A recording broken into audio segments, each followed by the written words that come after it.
Hello, ladies and gentlemen. Welcome to the Game Hub. I'm your host, GamerK, and this week we will be going over the Disney Villainous Evil Comes Prepared expansion with today's villain, the greatest criminal brain in all of London, RATIGAN.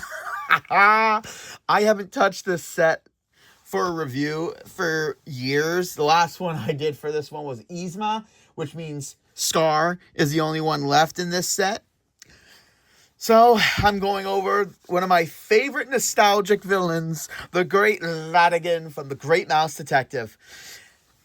And ladies and gentlemen, as always, if you are a big villain fan, if you're a big Disney fan, if you love games, this is definitely the game for you and your family and friends. It's all so good to be evil. And we'll be going over RATIGAN right now. To start off, as always, we start with his game piece. And this is just amazing. This is the most dimensional game piece of all the villain sets, because usually it's just a straight up set. But this one goes all the way wide. And I love the gray with the black in it. It's in the shape of that pose of RATIGAN. It's great. I love the translucency of the cape. I mean, they have it black in this section, but then the rest is translucent so you can see through it. I love the pose. And on the bottom, we have his little rat tail. We have his top hat right there without his head. The body shape. This is my favorite of all the pieces outside of Hades, because Hades is my favorite villain, but this just has depth to it. This is just such a wider figure, and I love it. I really love it. Now let's just adjust to get to the game board. And RATIGAN has a very special setup. Instead of usually having the he's got two objectives, and he's the only villain in the Villainous series to do it, whether it be the new Star Wars Villainous, which because E has the Star Wars Villainous set, I made the dumb decision of getting him into this. So he's got pretty much all the sets. I will be reviewing one next year. Anyway, even the Marvel Villainous, RATIGAN's the only one with two objectives, and it is shown with the tile, with his objective tile, because as you can see on the board, first there's the nice image of RATIGAN showing his supremacy. Place RATIGAN's objective tile here, so that's there. Oh, this is wicked, so delightfully wicked. And obviously we'll start off with his game board. It's this nice kind of gray that's very, very lovely. I love the color choices that they pick for each villain. It works. Open up RATIGAN's board, and we have the nice image of his secret lair, the whiskey barrel with the giant R on it. And I love how it has no of actions on top. So again, this is his lair. He can do whatever he wants, even if there's a hero there. We've got Flaversham's Toy Shop with that nice, cool image of the little toys all around. And then we have Big Ben. That I'm glad they didn't do the outside of Big Ben. They did that very amazing fixed position of the gears of the clock face. This is what I love about The Great Mouse Detective. That final confrontation scene. Okay, yeah, a rat's inside of a clock doesn't sound real interesting, but to the perspective they went with, they just made it seem so much bigger than it is, and that's what I love about this movie. It makes things on a grander scale of the most simplistic things, and that's what I love. And we got Buckingham Palace, that great image of all the guests for the coronation of the Rat King of the Mousedom of London, and that's really, really cool, really nice. So obviously we'll start with the tile. RATIGAN, the superior mind. And before I continue, I got nothing special. So RATIGAN's objective will change during the game if certain conditions happen. So for the whole thing, you place the superior mind on the board. Start your turn with the Robot Queen at Buckingham Palace. Now, I will go into Ratigan's second objective once we've gone through all the cards, because in order to access the second objective, which I freaking love what they did to it. I'm not showing the camera right now, but just looking at it for myself, it is... See, this is what I love about the Disney Villainous game. I mean, the Marvel one was obviously their goal during the comics and the stories. The Star Wars one, same thing with the movie and the show. The Disney ones are all about the actual goal of the villain, and that's what I love about this game. And to start off, we are starting off with Ratigan's Villain deck, which is item heavy. And again, that works so well with the whole plot of the story and everything. And for those of you who are kind of wondering about that very famous scene in Great Mouse Detective,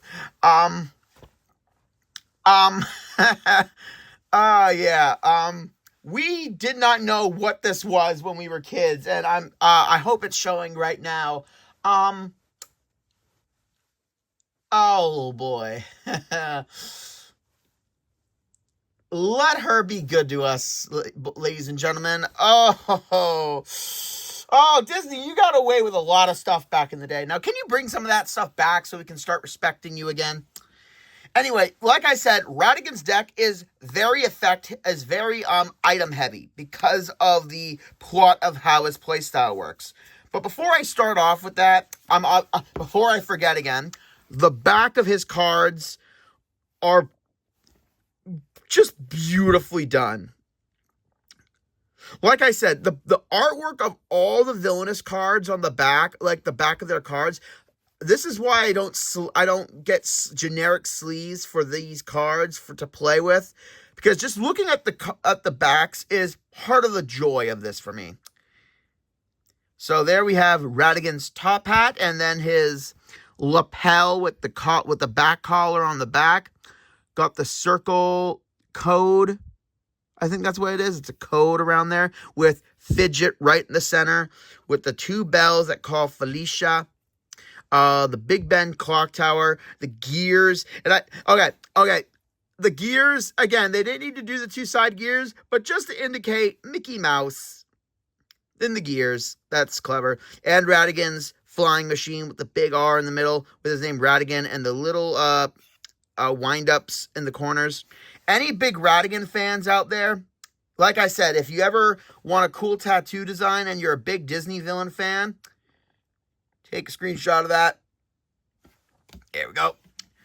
And as always, I start off with the trap cards of the deck of the series, and they've been giving a lot of villains a lot more conditions in recent sets.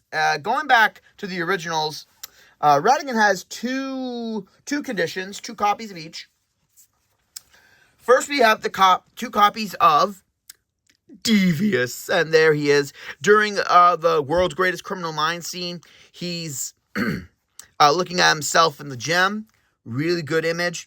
During their turn, if another player targets you with a fate action, you may play Devious. That player reveals only 1 fate card instead of the traditional 2.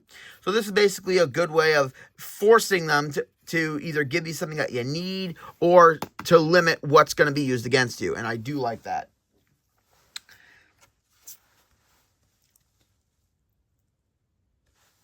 And one could forget the Tower Bridge job. That cunning display that made London a sob. I'm sorry. The world's greatest Colonel Mine may be one of my favorite Disney villain songs ever, so I can't help it. 2 copies of Extravagant. There Ratigan is, showing off all the wealth that he's stolen. During their turn, if another player gains 3 or more power, play Extravagant. Choose an item from your discard pile and add it to your hand. And this is a great card for recycling a lot of items, because like I said, Ratigan's deck is item heavy, which I do love. And starting off with the effects as well, and there are not a lot of effects in Ratigan's what's the word I used? Arsenal. He's only got 2 effect cards in this deck. Couple copies each. He's got 3 copies of Capture, and that great image of Fidget kidnapping Olivia. Move a hero with a strength of 3 or less to the secret lair. This is an added bonus because some of the heroes in the Fate deck actually benefit Ratigan when they are in the secret lair. But this, and also it kind of allows you to uncover a lot of areas. So you get 3 copies of that. And then we get 2 copies of Greatest Criminal Mind. And there is that epic image of Ratigan starting off his song. And it's exactly what it is on his game piece. And I do love that they went with that. It's perfect synergy. Either draw 2 cards or gain 2 power. And you get 2 copies of that. And now for the items. Like I said, the items are heavy in this deck. I've said that a lot because it's important for the not just the story, but for the overall game for Ratigan. And there's whole crap, like all of this are his items. I think this is the most of one type of card in a villain deck. That's a lot of them do have a kind of a somewhat balance of effects and items. Some focus more on effects, some more focus on items, some focus more on allies. But this is insanity. For example, we have 5 copies of the gears. And that good image of all of these clocks being stripped of all their gears. When you play an item, you may discard gears from your realm, reduce the cost of that item by 3. You will see why that's important. Because once I get to the certain card, I will explain Ratigan's condition. Start your turn with the Robot Queen at Buckingham Palace. Obviously, his goal is to have the Robot Queen knight him and make him regal and royal by kidnapping the queen beforehand. And then we get 2 copies of uniform. And as you can see, the toy soldiers from the toy store are missing their uniforms.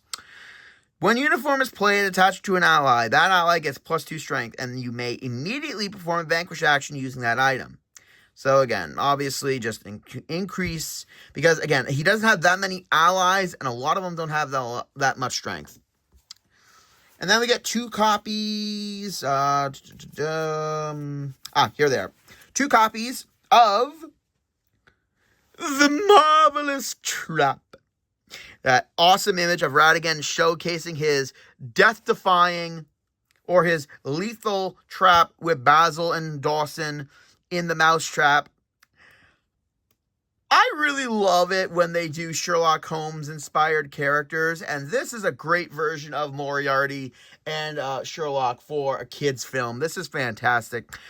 Pay 1 power.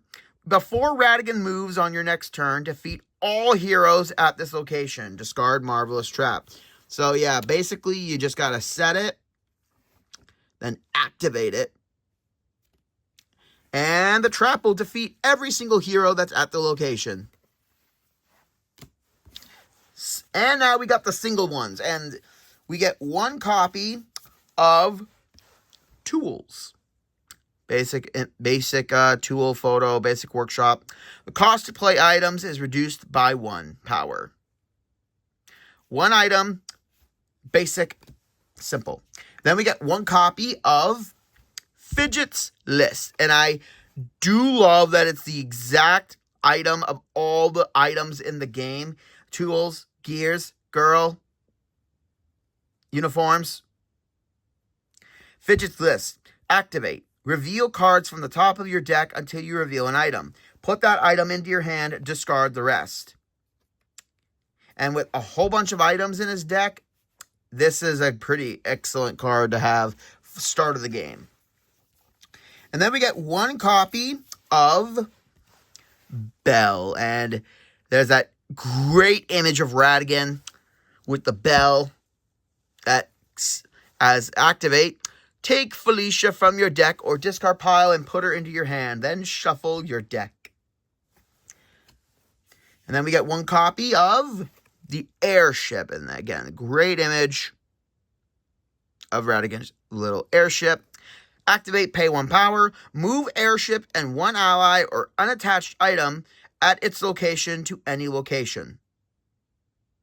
Basically, it just allows you to move around. And then we get one copy of Royal Robes. And there's that great image of Ratigan looking all extravagant for his reveal by the robotic queen. Activate. Gain 2 power. Yeah. And the most important card, and this card, I think, has the most cost in the entire game of Villainous. Disney, Star Wars, and Marvel all together. No other card, I think, has this much pay cost. And that is the Robot Queen with a pay cost of 15. The Robot Queen can only be played to the Secret Lair. If Robot Queen is discarded from your realm, flip over objective tile to reveal the rat. And because in Disney Villainous, you're only, when you use the move a card action, you can only move 1 space per turn. So what you gotta do is get the Robot Queen to Buckingham Palace and start your turn with her there. But here's the thing. It's such a simple plan. Not even Basil can stop me now. But on the occasion that you do end up losing the Robot Queen, because the minute it's discarded from the board, your objective changes from the superior mind to the rat. And this, not in any other card in his deck, shows the rat. It doesn't show the confrontation with Basil. It doesn't show him going through the gears or turning primal. After once again being defeated or stopped by Basil again for the final time, Ratigan loses his calm demeanor and his sophistication and turns into the savage rat he hates to be called. And this artwork is fucking terrifying. Ratigan's objective: defeat Basil. Clean cut, super simple, just kill Basil. And once the queen is banished, the tile flips, and it stays like that for the rest of the game. Even if you get the queen card back into your hand, it has no more purpose. You are solely bent on defeating Basil for the rest of the game. And I love that. And now going into the allies that we have to complete the rest of the game. We have 3 copies of the Ruffians, which are basically the generic mice. If Ruffians are played to a location other than Ratigan's, you may perform 1 available action at their location. You cannot use Ruffians to perform fate actions. So, yeah, if Ratigan's at Big Ben, and you play a Ruffian to Flavishin's Toy Shop, you can either play 1 extra card, discard your cards, or gain 3 power, basically. They allow you to do other things while Ratigan is plotting. And then we get 1 copy of that one useless drunk, Bartholomew. He's got 1 power, he's got 0 pay, and he does absolutely nothing. But why would we need him? Why would we need him? Yeah, because he gets fed to Felicia, and there is that great image of Felicia with that smirk on her face. What is it with cats being named Felicia? When Felicia is played, discard an ally in your realm or pay 2 power. So if you play her, you can get rid of Bartholomew because that's literally what he's there for. He was cat food for the movie. He's cat fodder for the game. And then we get, obviously, people who are listening to this with headphones, if possible. You might want to lower the volume. I'm warning you. Fidget.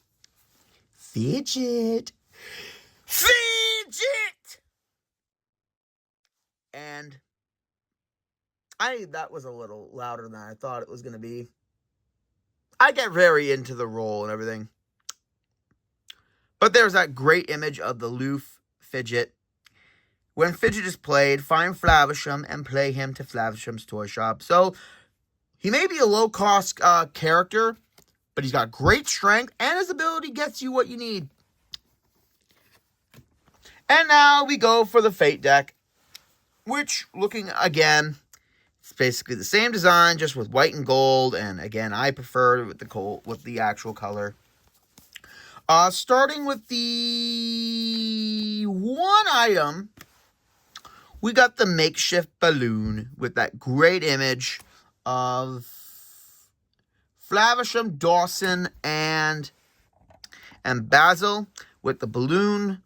When makeshift balloon is played attached to a hero, that hero gets +2 strength, and you may immediately move that hero to any location. So this is a great way of getting either Flavisham or someone out of a certain section and give them an extra boost an extra boost. And we have the effects for the Fate deck, and there's 2 of them. 2 copies each. We got 2 copies of Sabotage, which is a great image of Basil speaking into the Robotic Queen's controls. Discard an item with a cost of 3 or less from a location in Ratigan's realm that has a hero. Also, the thing about the Queen, the Robot Queen, is that I forgot to mention this, it's 15. But if you recall,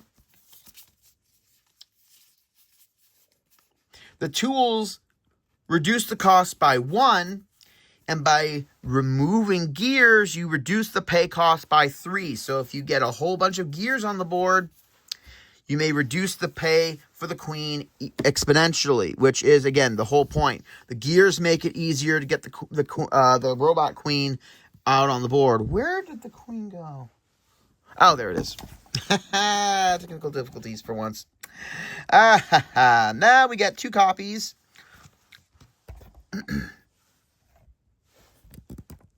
of Call for Help. That image of Olivia? I've been calling her Olivia. Yeah, Olivia. In the wine bottle. If Basil is in Ratigan's realm, you may move him to any location. Otherwise, find Basil and play him to any location. Again, getting Basil out to prevent Ratigan's grand scheme. His magnum opus, his real Torathos. And now we have all heroes in this. The rest of the cards are heroes. We have 1 copy of Mrs. Judson, who's only in it for like the first bit as the landlady of Basil's flat. Very nice image. Obviously, a nudge to Mrs. Hudson, who is Sherlock's landlady. Or, that's correct, right? Yes. When Miss Judson is played, Ratigan loses up to 2 power. Nothing substantial. And then we have 3 copies of the Queen's Guards, and it's just the door with the silhouette of the Mouse Guards. Queen Guards can only be played to Buckingham Palace. Okay. Then we get Her Majesty, the Mouse Queen. Strangely, it's not an homage to Minnie. And she's got a really nice high power of 5. Ratigan cannot win with the Robot Queen at Buckingham Palace. So, while Queenie is on the board, you are not allowed to win with the Robot Queen yet. So you got to get rid of the Queen. Which is where the Marvelous Trap comes in play. And then we've got Toby. Look at that face. Look at that face. Wow, and he's got a power of 6. Yeah, a lot of them. 3 of these characters actually have really high power, and so do the guards. So the Marvelous Trap is one of your few ways that you can actually do it without utilizing your henchmen. When Toby is played, you may move a hero to any location. Again, it's basically relocating stuff. And then we get 1 copy of Flavisham, the inventor, with that cool little toy he made for his daughter. If Flavisham is at the secret lair, the cost to play the Robot Queen is reduced by 3. So again, getting Flavisham there is important. So he is forced to work on the Queen, which again reduces her cost. And then we got 1 copy of Olivia. And there's that little simple image of little Olivia. When Olivia is defeated, choose an opponent. That opponent reveals and plays the top card of your Fate deck.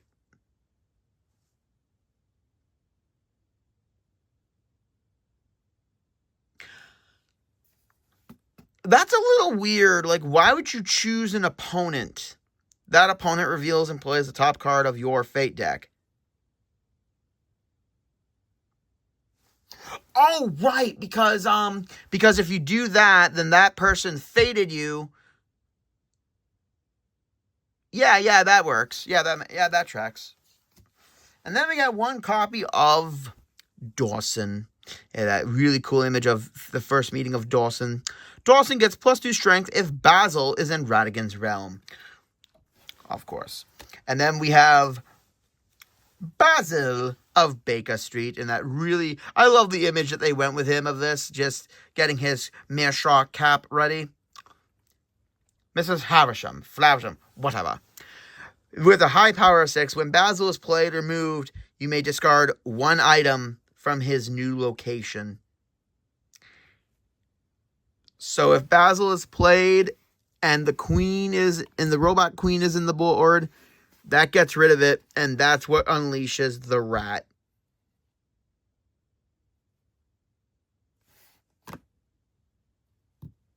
Yeah.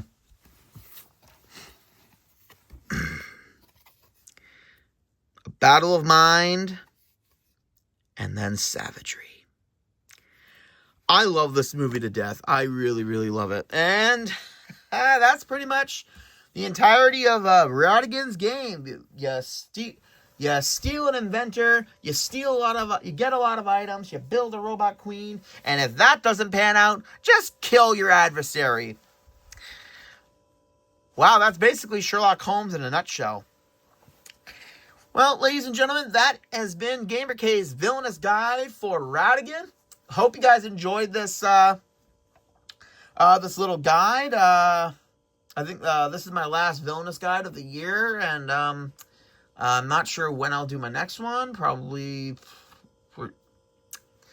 I'll think it through. Well, anyway, ladies and gentlemen, again, when I shouted earlier, I hope that didn't hurt your ears. I apologize. Like, comment, subscribe down below, and join me next week, ladies and gentlemen, where I branch out into the multiverse once again to see which malicious entities of the Marvel Universe could join our Villainous card game in the future. This is GamerK, logging out.